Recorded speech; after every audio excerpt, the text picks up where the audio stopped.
Trent, I don't really know where to start with that game. 7 sin binnings, 5 HIAs, of which 3 failed. 5 of the 8 tries scored by the undermanned team. Any number of talking points. So, overall summary, what would you like to say about that contest? I'll start with your line. Where do I start? It was, it was chaotic. It was, it sort of descended into a non-rugby league game in the end. It got to the point where it was, so stop-start and, not what we really want to see in our game. And then it got to, there was footy periods, and then who was going to execute their opportunities, and they did that better than us. So I think as a spectacle, it would have been interesting and different. And then the footy moments were won by Souths. The key moment was you losing your key man. Firstly, how is James Tedesco? We were told that he passed his HIA and then regressed. Is that actually how it unfolded? I'm not sure. I don't know what happened there, other than he couldn't come back. About 10 minutes into that, they got that he wasn't going to come back. So that's a critical moment. But our team has to adapt to that. If we're going to rely on one guy, then we're not going to be the team that we want to be, and that was a bit of the case tonight. So that was, disappointing. Given the 7 sin binnings, should Tom Burgess have been sin binned right there, enabling you to activate your 18th man? Look, that's... to be honest, I don't think that's for me to go into. After you lose, it's not... the game, I thought they handled the game really well. I thought we descended the game, as in both teams. I thought Ashley and the bunker handled the game as they should. And we can go on little points on different sin binnings and all of that. But I feel like both teams, again, we forced their hand and they played what was in front of them. And I'm not going to have an opinion on those incidences. The tone was probably set when Victor got sin binned in the first minute. How did you see that, and what were your thoughts of the process? Yeah, that was. I guess that's what I'm talking about. The tone was set then, and then the incidences that were going to make the sin binnings after that period were set. So. That's the way that it was. It was an incident that, obviously could have been played on from as well. They just could have broke it up and moved on, but that wasn't to be, and then that was the start of it. What was the message like to the players? Because they just obviously didn't adapt. Yeah. That's what you're saying. Yep. And you would have wanted them to calm down. Yep. Yeah, you want them to calm down. And then the game was on the line at 20, I think it was 24-14.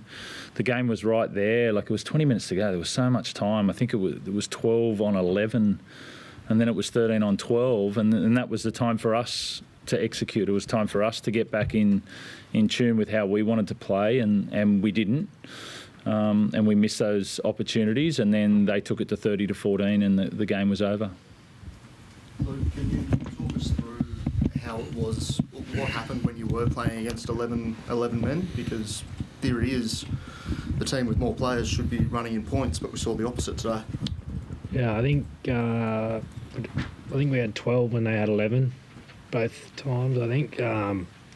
We just like Trent said, but we both took it to a place that probably shouldn't have gone, but then we just didn't handle it well. Obviously, we had a lot of changes there, but we didn't execute, and then Keary and Latrell executed on that left-hand side, and that was probably the difference in the end. We missed those opportunities back end of the first half, and then when it was 24-14, and South executed 2 or 3 of them when they had the chance. So, we just weren't good enough in that period. Were you trying to calm, I suppose, the forwards down? Get it back on? Not really. Like, those boys will tread that fine line, but yeah, we couldn't separate that physical side from then going, hang on, what's the situation in front of us and how can we exploit it? We just didn't, as a team, we just didn't do it. We just were poor. Did you feel like, Robbo, that you lost the game rather than? Yeah, definitely.